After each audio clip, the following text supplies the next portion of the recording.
বিএনপির দরকার নাই, আমলিরও দরকার নাই। ওখানে হলো ছাত্ররা কারেট আছে, ছাত্ররা রাজনীতি করব। বর্তমানে বাংলাদেশের রাজনৈতিক অঙ্গনে একটি প্রশ্ন ঘুরপাক খাচ্ছে। দেশের অন্তর্বর্তীকালীন সরকার যারা আজ সারা দেশের ভাগ্য নির্ধারণ করছেন, তাদের সদস্যরা কে কত বেতন পান এবং কি কি রাষ্ট্রীয় সুবিধা ভোগ করেন। দেশের বিভিন্ন দুর্যোগ দুর্দশায় যাদের দায়িত্ব সবার চেয়ে বেশি, যাদের একটি স্বাক্ষরে হাজার কোটি টাকার বরাদ্দ পাশ হয়ে যায়, সেই ক্ষমতাবান উপদেষ্টাদের নিজস্ব আর্থিক অবস্থা এবং প্রাপ্ত সুযোগ সুবিধা সম্পর্কে জনমনে কৌতূহল থাকা স্বাভাবিক।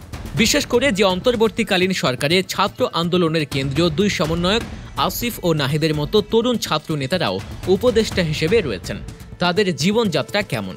তো চলুন আজ আমরা বাংলাদেশের অন্তর্বর্তীকালীন সরকারের প্রধান উপদেষ্টা ডক্টর ইউনূস সহ অন্য সকল উপদেষ্টাদের কার বেতন কত এবং তারা রাষ্ট্রীয় কি কি সুযোগ সুবিধা ভোগ করছেন তা বিস্তারিতভাবে জেনে নেই। প্রধান উপদেষ্টা, প্রধানমন্ত্রীর সমমর্যাদা, সুবিধার পাহাড়।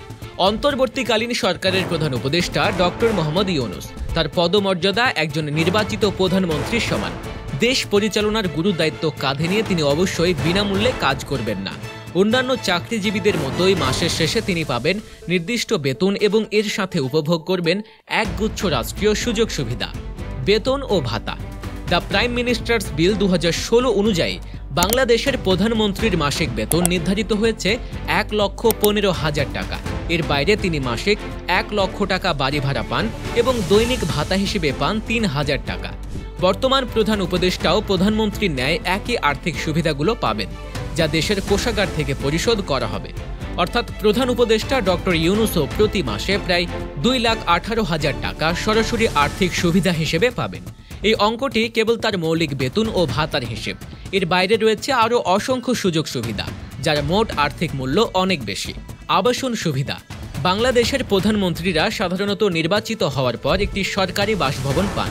এই বাসভবনের সাজানো থেকে শুরু করে যাবতীয় রক্ষণাবেক্ষণের খরচ সম্পূর্ণরূপে সরকার বহন করে। যদি কেউ সরকারি বাসভবনে থাকতে না চান, সেক্ষেত্রে তিনি নিজের বাড়িতে অথবা অন্য কোথাও বাড়ি ভাড়া নিয়েও থাকতে পারবেন। এই পরিস্থিতিতেও তার আবাসনের জন্য সরকার মাসিক 1 লক্ষ টাকা বাড়ি ভাড়া প্রদান করবে এবং সেই বাড়িও সরকারি টাকায় অত্যাধুনিক বিলাসবহুল করে সাজিয়ে দেয়া হবে। প্রধান উপদেষ্টাও প্রধানমন্ত্রীর ন্যায় একই রকম বিলাসবহুল আবাসন সুবিধা পাবেন। তার বাসস্থানের নিরাপত্তায় নিয়োজিত থাকবেন স্পেশাল ফোর্সের সদস্যরা, যার ব্যয়ও রাষ্ট্র বহন করবে। এই সুবিধাগুলো একজন সরকার প্রধানের মর্যাদার সাথে সামঞ্জস্যপূর্ণ এবং এর লক্ষ্য হলো তাকে নিশ্চিন্তে তার দায়িত্ব পালনের সুযোগ করে দেয়া। অন্যান্য ব্যয় ও সেবা। একজন সরকার প্রধান হিসেবে প্রধান উপদেষ্টা বিদ্যুৎ, গ্যাস, টেলিফোন, পানির বিল এই সকল ইউটিলিটি বিলের খরচও রাষ্ট্রীয় কোষাগার থেকে পেয়ে যান। তার ব্যবহার করা সকল টেলিফোন ব্যয়, তা ব্যক্তিগত দপ্তর হোক বা অন্য কোনো কাজে ব্যবহৃত হোক, সবই সরকারি খরচে মেটানো হয়। এছাড়াও তিনি এবং তার পরিবারের সদস্যরা চিকিৎসা সেবার জন্য বিশেষ সুবিধা পেয়ে থাকেন, যার পুরো ব্যয় রাষ্ট্র বহন করে। এসব সুবিধা নিশ্চিত করে যে দেশের সর্বোচ্চ পদে থাকা ব্যক্তিটি আর্থিক বা অন্যান্য বিষয়ে কোনো দুশ্চিন্তা ছাড়াই দেশের সেবায় নিজেকে নিয়োজিত রাখতে পারেন। যাতায়াত ও বীমা সুবিধা। দেশের অভ্যন্তরে এবং দেশের বাইরে যাতায়াতের জন্য প্রধানমন্ত্রী যে অর্থ ব্যয় হয় তা সম্পূর্ণ রাষ্ট্র বহন করে। দেশের মধ্যে রেলপথে ভ্রমণের ক্ষেত্রে তার জন্য বরাদ্দ থাকে একটি বিলাসবহুল রেলওয়ে সেলুন কোচ, যেখানে তিনি সর্বোচ্চ আরামদায়ক উপায়ে ভ্রমণ করতে পারেন। তার পরিবারের কোনো সদস্য থাকলে তারাও এই সুবিধার আওতায় বিনামূল্যে ভ্রমণ করতে পারেন। এছাড়াও বিমান ভ্রমণের ক্ষেত্রে যে খরচ হয় তাও রাষ্ট্র বহন করে। আকাশপথে ভ্রমণের সময় তিনি রাষ্ট্রীয়ভাবে বার্ষিক 25 লাখ টাকার ইন্স্যুরেন্স কভারেজ পান, যা তার ব্যক্তিগত নিরাপত্তা নিশ্চিত করে। প্রধান উপদেষ্টাও এই একই ভ্রমণ ও বীমা সুবিধা পাবেন। নিরাপত্তা নিশ্চিত করতে তার জন্য বরাদ্দ রয়েছে বিএমডব্লিউর অত্যাধুনিক সিরিজের একটি বিলাসবহুল গাড়ি, যা তার যাতায়াতকে আরও নিরাপদ ও আরামদায়ক করে তুলবে। এই সকল ব্যয় নির্বাহ হয় জনগণের করের টাকায়, যা একজন সরকার প্রধানের সর্বোচ্চ নিরাপত্তা ও আরাম নিশ্চিত করার জন্য অপরিহার্য বলে বিবেচিত হয়। উপদেষ্টাগণ। মন্ত্রীর সমান পদমর্যাদা ও প্রাপ্ত সুবিধা। প্রধান উপদেষ্টার পাশাপাশি অন্তর্বর্তীকালীন সরকারের বাকি উপদেষ্টারাও গুরুত্বপূর্ণ ভূমিকা পালন করছেন।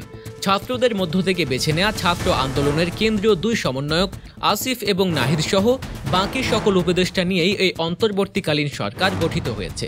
এই উপদেষ্টাদের প্রত্যেককেই একজন পূর্ণ মন্ত্রীর সমান পদমর্যাদা দেয়া হয়েছে। এর অর্থ হলো তারা মন্ত্রিসভার একজন পূর্ণ মন্ত্রীর মতোই একই বেতন, ভাতা ও আনুষাঙ্গিক সুযোগ সুবিধা উপভোগ করবেন। বেতন ও ভাতা। Minister of state and deputy ministers bill 2016 অনুযায়ী একজন পূর্ণ মন্ত্রী মাসিক 1,05,000 টাকা বেতন পান। এই বেতন আকর্ষণীয় হলেও এর সবচেয়ে বড় সুবিধা হলো মন্ত্রী, প্রতিমন্ত্রী বা উপমন্ত্রী কাউকেই তাদের বেতনের জন্য কোনো কর পরিশোধ করতে হয় না, অর্থাৎ তাদের বেতন সম্পূর্ণরূপে করমুক্ত। একইভাবে অন্তর্বর্তীকালীন সরকারের উপদেষ্টারাও এই একই করমুক্ত বেতনের সুবিধা পাবেন, যা তাদের জন্য একটি বড় আর্থিক স্বস্তি। দৈনিক ও নিয়ামক ভাতা।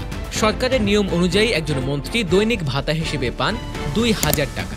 এছাড়াও তারা মাসে 10,000 টাকা নিয়ামক ভাতা পেয়ে থাকেন। এই ভাতাগুলো মন্ত্রীদের প্রতিদিনের দাপ্তরিক ও ব্যক্তিগত ব্যয় নির্বাহে সহায়তা করে। উপদেষ্টারাও এই একই নিয়মে এই ভাতাগুলো পাবেন, যা তাদের আর্থিক সক্ষমতা আরও বাড়িয়ে তুলবে। অন্যান্য আর্থিক সুবিধা। মন্ত্রীদের জন্য 10 লাখ টাকার একটি স্বেচ্ছাধীন তহবিল থাকে, যা তারা নিজস্ব বিবেচনায় বিভিন্ন সামাজিক বা দাপ্তরিক কাজে ব্যয় করতে পারেন। এছাড়াও মোবাইল ফোন কেনার জন্য 75,000 টাকা বরাদ্দ থাকে। এই সুবিধাগুলো উপদেষ্টাদেরও প্রাপ্য, যা তাদের কাজের সুবিধার জন্য অত্যন্ত গুরুত্বপূর্ণ। যাতায়াত ও আবাসন সুবিধা। একজন মন্ত্রী সরকারি খরচে সার্বক্ষণিক ব্যবহারের জন্য একটি গাড়ি পান। যদি তারা ঢাকার বাইরে অফিসিয়াল ট্যুরে যান, সেক্ষেত্রে অতিরিক্ত একটি জিপ গাড়ি বরাদ্দ পান, যারা জ্বালানি সহ যাবতীয় খরচ সরকার বহন করে। উপদেষ্টারাও এই একই যাতায়াত সুবিধা ভোগ করবেন, যা তাদের দেশের যে কোনো প্রান্তে সহজে পৌঁছাতে সাহায্য করবে। আবাসন সুবিধার ক্ষেত্রে বিদ্যমান আইন অনুযায়ী সরকারের একজন পূর্ণ মন্ত্রী বিনা ভাড়ায় সরকারি বাসভবন সুবিধা পান। তাদের বাসার গ্যাস, বিদ্যুৎ, পানি, টেলিফোন সহ ভবনটির যাবতীয় রক্ষণাবেক্ষণের ব্যয় সরকার বহন করে। সরকারি বাসায় সর্বোচ্চ 5 লাখ টাকা মূল্যের আসবাবপত্র সরবরাহ করা হয়। যদি কোনো মন্ত্রী সরকারি বাসায় না থাকতে চান, সেক্ষেত্রে তিনি বাড়ি ভাড়া বাবদ 80,000 টাকা মাসিক ভাতা পান। এর সাথে বাড়ি ব্যবস্থাপনা খরচ এবং সকল ধরনের সেবা খাতের বিলও সরকার বহন করে। উপদেষ্টারাও একই রকম আবাসন সুবিধা পাবেন, যা তাদের আরামদায়ক জীবনযাপন নিশ্চিত করবে। বিশেষ সুবিধা ও অবসরের পর প্রাপ্তি। উপদেষ্টারা শুধু বেতন ভাতা আর আবাসন সুবিধাই পান না, এর বাইরেও তাদের জন্য আরও কিছু বিশেষ সুবিধা রয়েছে।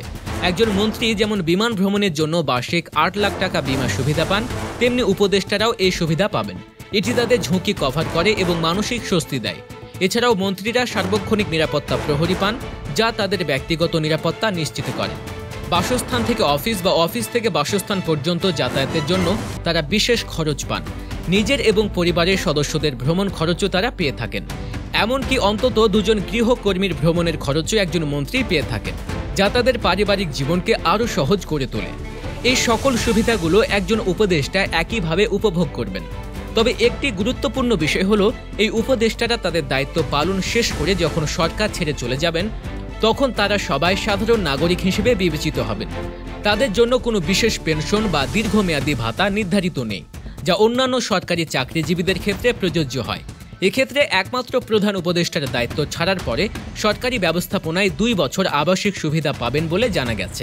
এটি তার দীর্ঘদিনের রাষ্ট্রীয় সেবার প্রতি সম্মান প্রদর্শনের একটি অংশ। জনগণের আকাঙ্ক্ষা এবং প্রত্যাশা। অন্তর্বর্তীকালীন সরকারে যারা উপদেষ্টা হিসেবে এসেছেন, তাদের প্রত্যেকের উপরই রয়েছে জনগণের বিপুল প্রত্যাশা। এই সরকারে একদিকে যেমন আছেন দেশের প্রবীণ ও অভিজ্ঞ গুণী ব্যক্তিরা, তেমনি আছেন ছাত্র আন্দোলনের মাধ্যমে উঠে আসা তরুণ নেতৃত্ব। তাদের বেতন ও সুযোগ সুবিধা সম্পর্কে স্বচ্ছতা নিশ্চিত করা জনগণের অধিকার।